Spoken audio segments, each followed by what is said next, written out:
Hi, my name's Ross in Los Angeles. Welcome to International Art Alliance presents the Palimpsest Project, whereby we send each other, this group of international artists, actual artwork through logistical postal mail carrying services around the world to each other in all kinds of places, like to Denise in Quebec.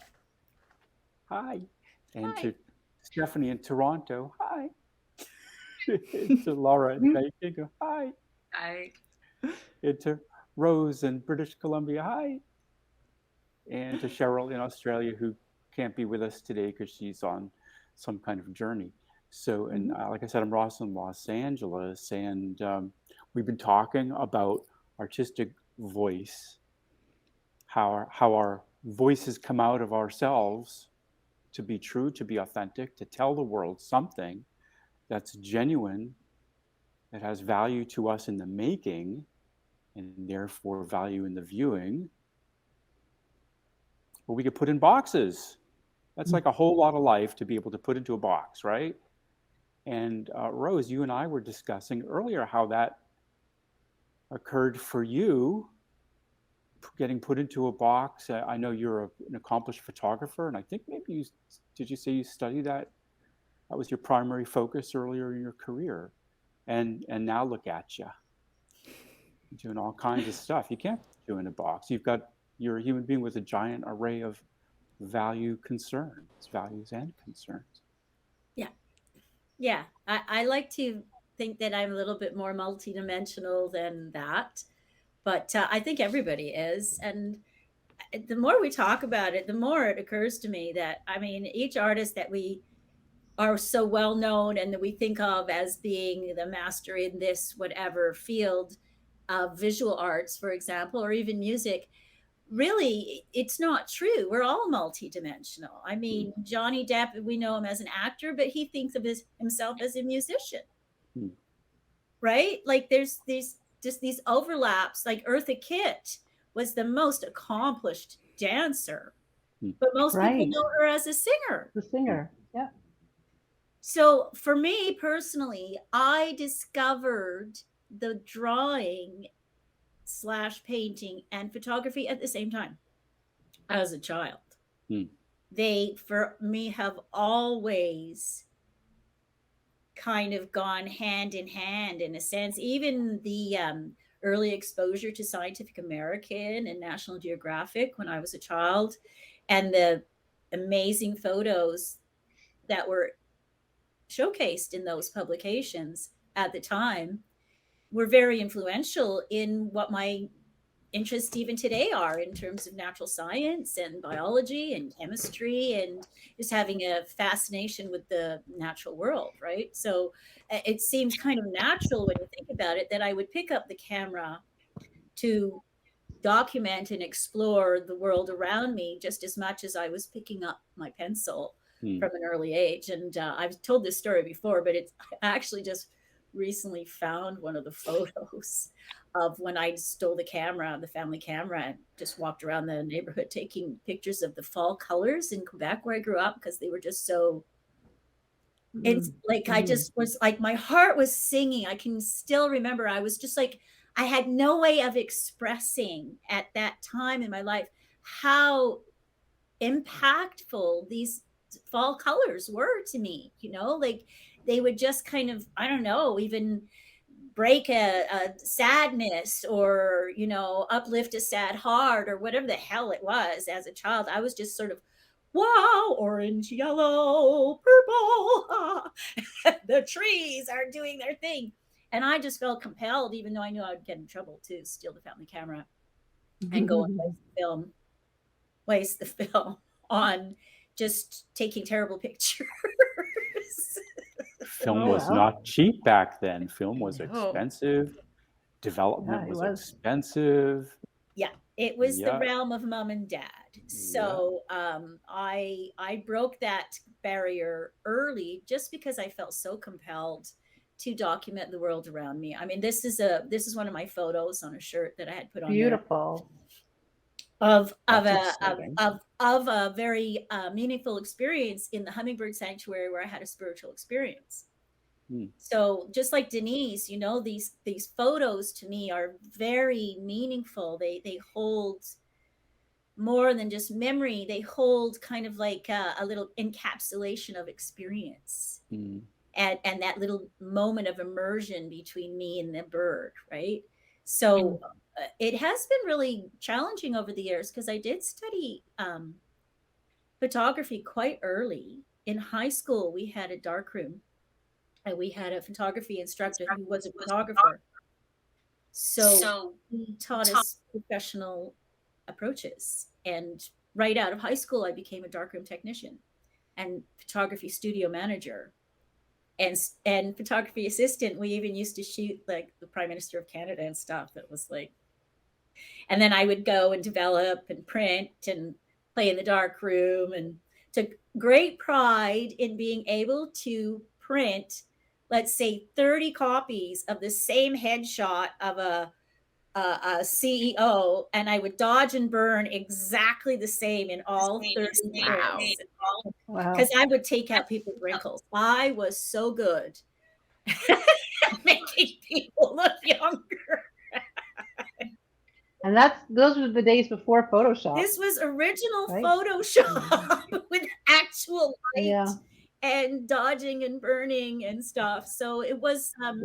it was a beloved craft. It was a beloved art that I was immersed in quite deeply when it was still, a common profession. Rose, I love this through line that you've shown to us. I've never really seen it so clearly before, but from leaves to capturing the leaves to the spiritual experience. It's like your your your your media may have changed, but all in all, you're doing this whole array of um, the process of photographic development. I can now see relating to your nature, plant medicine, art, Chemistry, alchemy. chemistry, Yeah. alchemy. Yeah. So Ha- wow. Have you ever exhibited them together? Your photography and your painting side by side? Mm, No. mm, Because I would love to see you do a solo exhibition where I can see that painting there behind you, for example, or one of your hummingbirds, Mm-hmm. and then two or Mm-hmm. three blown up, like large scale photographs of that same series. Because I know you take multiple shots Mm-hmm. when you take those pictures, like two or three that go into that same series, and put them next to the painting that came out of it. mm, That would be mm, stunning. You should. That would be mm, kind of interesting, Denise. I've never mm, That thought would of be doing good. that. One reason I've never thought of doing it is because I've always been discouraged from identifying myself as a painter slash photographer slash painter. It's well, always you been, don't. oh, you have to choose your medium, you have to choose your medium, you have to choose your medium. Well, you don't have to bill yourself under No. that, but it's not only informing your process, it's it's the artwork itself, right? It's Yeah. the Just call yourself an artist and then leave it yeah. at that. Right? That's usually what I do. It's the Yeah. other people who want me to write an artist statement that is, I find it hard to walk the line, and I get the feedback that, well, which one do you want to do, But right? see, Mm. I get too how the Judy Chicago and the a little bit of the Gerhard Richter. I don't really understand how he navigates creating so many different types of things. But when your focus is on a certain range of materials, like or the subject matter is seascapes, and then whatever it is I do, I just love seascapes. I'm going to do seascapes, and then I open up a small gallery and I do seascapes, and luckily I can still paint seascapes. So your field of interest isn't defined by like a location type of thing. It's like far more, well, yours is process oriented and Yeah. conceptual, right? So how I love how that informs your why story, is what we would call our why stories, something that we've all studied in depth. And if you want to know how we did it, you just call and ask us and we'll help you do it too. And No, but I feel. the Go ahead. you feel what? No, I feel that like if I look at that photograph of your hummingbird and the painting behind you, they have a very similar quality. Mhm.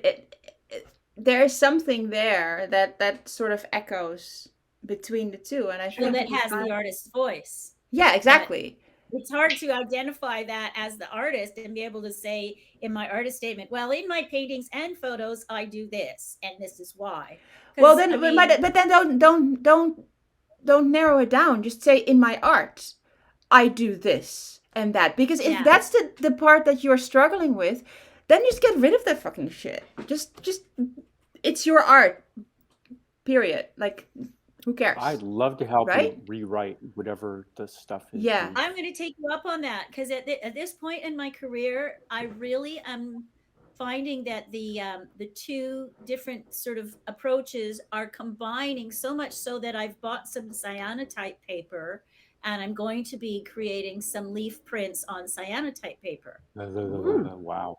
Wow. So it's Wow. like it seems to be just something that, yeah, I mean, you can combine them, right? And then Yeah. maybe, oh, I have some cyanotype paper and some botanical prints, and who knows, turn that into a collaged painting. I don't know. But at Yeah. this stage, I'm kind of like Denise and Stephanie in that regard, where I'm walking this kind of uncomfortable stage of the process where they're kind of finding a way to combine, because I do use my photographs with my painting. I took the photo and then painted the deer in that painting. I had that encounter personally with the animal in Mm, nature, and that's what I mm, try to do is I try to push my little disabled body out into the world because I need to do it for my mental health. mm, It's a model. I model to other people with disabilities that this is one way to keep yourself from falling into the depths of pain and suffering is go outside. Even if it's uncomfortable, you go outside. My Right. grandmother lived to 97. She had pain, she had hip replacement, she kept walking. Her motto was, if it hurts, keep moving. Hmm. That's where I get this. If it hurts, keep moving, or you're going to lose your ability to move. Right. So True. it's a way of life for someone who lives in a country where asking for medical aid and dying is an absolute possibility for me. Anytime I feel despair, I feel like I'm in too much pain, or my doctor tells me this is the end of the line for things we can help you with, I could go there, but I don't, because I have this wonderful, uplifting, healing benefit that I go outside and I take photos and I gather plants when I'm outside. I mhm. feel like I'm not just out there, but I feel I have a purpose because I'm going to go home and make something. I mean, anybody who's making something, whether it's a loaf of bread, we feel productive. We did something, right? Yeah. Yeah, Yeah. I want to look at that a little deeper. All of us do a life affirming uh, subject matter, right? Yeah, we There's do. a there's a lot of dark stuff out there. I guess if you were um, a mannerist or something and associated with the church, the Church of Rome, anyways, there'd be a certain kind of creepiness that you'd probably want to express, or is that just my Right. current mindset? I don't know. Um, but we all like uh, like life, I guess. Yeah. There's a there's a Yeah. like Rose, your work is really affirming, and that's really what you just told Yeah. us too. Like Yeah. you go out in order to affirm your life, to heal your life, to affirm your life, and then I mean I can totally see how people get that sense of like that's the feedback loop for a viewer to feel that in your work. Yeah. Um, that's Yeah, your I'm trying voice, to right? celebrate. Like I used to focus and paint these really angry paintings about commercial fishing and stuff. I was like, had this angry mermaid getting all pissed off at everybody because I was really like all head up about the whole environmental thing. But at a certain point, I just kind of embraced my local, what I can do, smaller vision of in terms of environmental issues, and stopped seeing this huge big picture that's just overwhelming, and started focusing on the little smaller wins and the things that I can do or the people I know are doing. And we're just like, everybody's ripping up their lawns and they're keeping their dandelions for instead of cutting them down. And just even simple things like that are life affirming, as opposed to focusing on the darkness of it, right? I mean, there is the darkness of it. There's always the darkness of everything in life. But for me, in terms of environment, I just want to celebrate the small wins, celebrate my little neighborhood park, the trail that everybody was able to fight to keep. I mean, half the trails I go on were the community coming together to save that piece of land from being developed. Now, isn't that a wonderful celebration of what we can do when we all come together and we kind of care about the environment we live in, right? So that's essentially why would I take photos and then incorporate them into my paintings? Well, I'm documenting all of this, right? I mean, some of it is really wonderful. There are mushrooms that glow in the dark, okay? Cool. They're like magic. I can make dye from them that then will glow under UV light. Nice. That's cool. That's pretty cool. Next step, guys. Yeah. Nice. Yeah. And then We're gonna find show a way those to- photographs next to the painting in your next exhibition. I think that's a I thing think you I'm should gonna do. take your idea, Denise. It's a good idea. I think it's going to be amazing. I'd love to see that. Yeah. See, Yeah, maybe- developing our artistic voice, it actually is smoother when you have friends to help you. I think that's It's true. the truth of the whole thing. It's like, how Yeah. else do you know if you're really on track or not, unless you've got people to look and see? What does that Yeah. mean to be on track? I don't mean it to me put in a box, or as, what was the phrase you guys used earlier, in your lane or something? I don't mean it like that, but just as a, well, isn't this all about what rings true? Yeah. Yeah. Yeah. Well, it makes you feel complete. Makes you feel complete. Yeah. Yeah. And so by this talk of, I don't know, transmutation or something, that other people would feel it also when they encounter said piece as a possibility, as a goal or desire or something, you know, how clearly we're articulating our vibrational frequencies. Oh my goodness, that reminds me. Do you guys want to see my studio today? Yeah. Yes. We want to celebrate Kai. Hi. Well, you know, I kind of had stopped doing that for a little while, and I've been doing all kinds of other things that I'm not showing. But I'm getting back into that, and I'm going to start to make an interesting body of work. So let's see. I've never done this with the laptop before. And so I'm on a turntable right now. So this is the front of my studio. Very cool. There's Ooh, the you have a front door. door. Yes, otherwise getting in through the ceiling would be super uncomfortable and take too much time. True. And then if we go down this You get curtains, that's way, let's see. So behind the neat. pole here is actually my restroom. And then that shelf over there is my paper shelf. Hold on. Oh. Oh, okay. I see the door to the restroom. Okay. I thought it might just be a toilet in the open. One of those early law Exciting. studios with the toilet right in the middle of the room. Right. Been there, done that. Those are cool though. Those are nice I'll- lofts usually. I'll bring you over there too.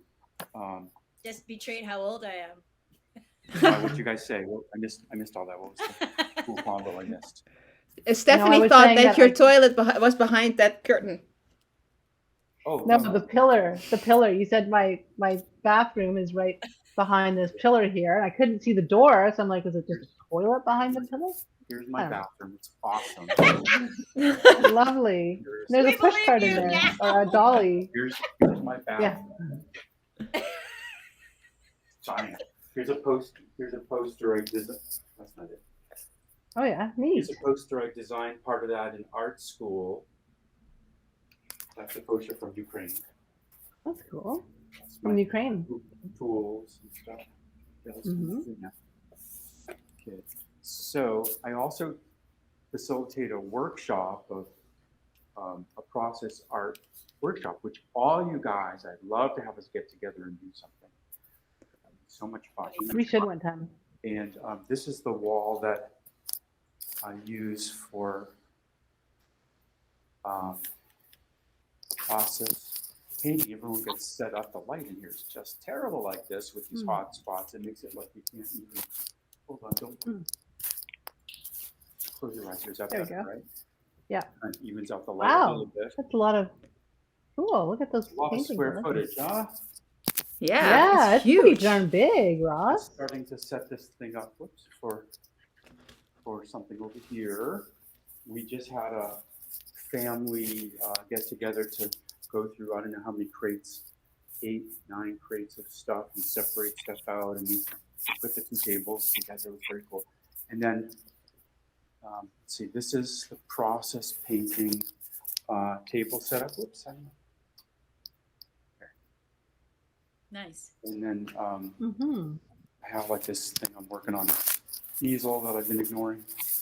And then this is You've been assiduously ignoring. assiduously ignoring. Because then I got this better idea, and then I was like, yeah, this isn't really working anyway. So then this is like collage stuff, and then this is like I've got this. You can't really see so good. Rats. Oh, okay. That's better. That's good. You can see that. Yeah. There's a sweet spot there, huh? Almost. Yep. Well, anyways, I've got these metal bars up that I got from IKEA, and I have little spacers behind them. It's dark. It's so dark you can't see anything. Yeah. Anyways, I can pin things and magnet things. Oh, almost. You can almost see. Yeah. That looks like the most interesting part of the studio. And then down here, it's like kind of like my flat files where I keep some of my finished stuff. So on this side, and then also in these boxes here, which you probably can't see. And this is my drawing table. Can you see a drawing table here? Yeah. Okay. Yes. And then Yes, this is my, the lighting here is just terrible, isn't it? Cabaret, which is actually a closet organizer. Nice. Oh, But cool. it had come with a couple of baskets. Is that any better? Nope. Nope. Nope. Okay. We get the idea, though. You get the idea. Nice. Yeah. Anyways, There's a lot of stuff. I made them sell me more baskets. They didn't want to sell me more baskets. Anyways, it's very cool. It's a ceiling tension thingy. Nice. Oh, nice. Oh, yeah, so yeah, I yeah. can just kind of bring it anywhere, and it's got a very Like in um, the bath, in the shower. profile. Yeah, like in the shower, except it's not going to rust out here. Yeah. No. No. Cool. And this is my arsenal of current supplies for the thing that one of the things I'm doing. And then here's my drawing table, and oh, look at those. Those are International Art Alliance boxes that need to go out. Oh yeah. And then here's my desk, and then here's my other Hazarai books over here, and then here's like one table with a bunch of stuff I'm working on, and here's a bunch of other stuff I'm working on over here, and I've got a little broken couch here, and then here are my books and whatnot. There are the studio rules for the Jewish studio process. No comment, follow pleasure, notice everything, and keep going. And earlier we were talking about following pleasure as a an attribute, I think, of our voice. You know, I don't know if we really said it such, but that's my studio, guys. Yay. Wow. That's great, That's Rob. awesome. Rob. Thanks for Ron. sharing. Ross. That was very Get your cool, name Ross. Scott. Yeah, that was very cool. Yeah. Awesome. Yay. And then I have like a little gallery kind of thing over here, and stuff, but most of my work is online, in my Instagram and in my websites. Go check it out, Very people. nice. High Life Yeah. Gallery on Berman. Instagram. Or a High Life Gallery. Yeah. High Life Gallery, yeah. Hi. Yeah. So, where are we going now? What are we doing now? Are we flying away, ready to send our work to places not here? Yeah, I think people so. have to stay tuned to see what happens, what you do to that Yeah. painting that Mhm. started in Yeah. Australia. That we saw last episode. Yeah. Yeah. Yeah. Very Looking forward to exciting. that. Last week that we saw last week. Well, our audience saw it Wearing last the same week. clothes. Gosh. Our audience saw it last week, so it still counts. Still Yeah. counts. Yeah. No, Still it's going to be counts. cool. We can't wait to see what you do, Ross. Yes. Well, everybody in the world, come on back and join us in our corners, our far-flung corners of the world, the Palimpsest Project presented by International Art Alliance. Thanks for coming. Bye-bye. Thanks Bye. again. Bye.